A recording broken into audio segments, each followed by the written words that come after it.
Are Flamers of Tzeentch any good? Yes, and here's how. Also, we're going to cover not just basic flamers, but exalted flamers and burning chariots, because they're kissing cousins, fashioned from the same elemental magical cloth. Also, my experience is a little different than what I'm supposed to say about it. The basic flamer unit is supposed to be the best one. On paper, the amount of flame damage done multiplied by the number of entities on Ultra should translate to a lot more damage.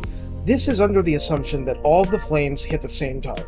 There's basically zero reason to believe this will happen in a real battle. Each of the little flamers has the same accuracy, or rather, the same inaccuracy, as the exalted flamers.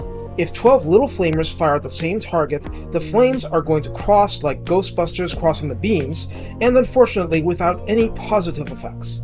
Some flames will hit and others will miss, assuming you're not trying to hit the broadside of a Hell Pit Abomination. This means, even though the flamers are armor-piercing in melee, where you do not want them, as well as with firing flames, where you absolutely do want them to be, they are actually more effective when streaming flames through units with large numbers of entities, where you can hit the most enemies in a row. Yes, they will hurt Chosen or Storm Vermin without regard to the armor, but they'll absolutely annihilate Skaven slaves. The inaccuracy is something you have to account for and turn to your advantage.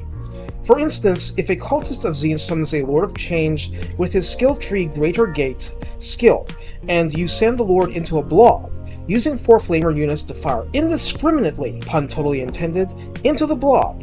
Yes, some will hit the Lord and most won't. This is ideal since it's a summoned unit regardless, but the idea is simple. Create situations where launching in the general direction of the enemy will suffice, because that's basically the best you can do. Note that all ground-based flamers move at a speed of 50, which is relatively brisk.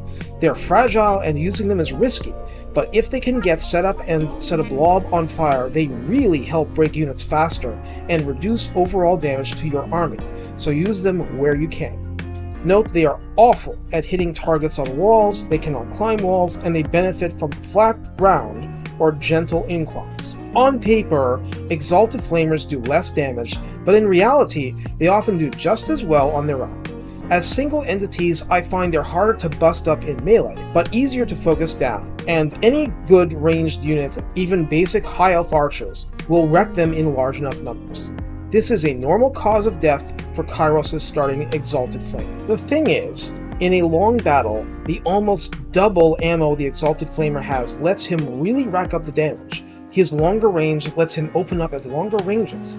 He has more synergy with Pink Horrors because all flamers inflict Warp Flame, so doing it at longer ranges helps everyone.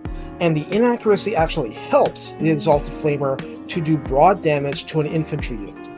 I hear that release version Exalted Flamer was much better at burning down single targets. Well, this version is more general purpose, but that's to say there's almost never a battle where the Exalted Flamer is useless. The longer range is a subtle boost, but it really helps. So if both of those units are legit, and they are, and in a Kairos campaign the text you get greatly assist you in spamming them upon your enemies, where do burning chariots fit in?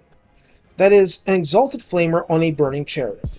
You know what people say? They say that they're nothing but fat targets. Well, they are fat targets. Put an iridescent horror on one and you'll see. They're easy to shoot down, this is true. Also, their flames are more narrow and they have a harder time doing damage to mass units for that reason. Wait. You're telling me, unlike the aforementioned flamers, they have narrower streams that are more focused on a target. Doesn't that mean that they're better at targeting single large entities? Yes, it does. I completely understand why you will never ever take these in multiplayer where competent players will murder them left and right, since half-competent AI murders them pretty well as it is, but look at this, it's ridiculous. If single entities are your problem, Soul Grinders definitely help for focusing them down, and I love them for that.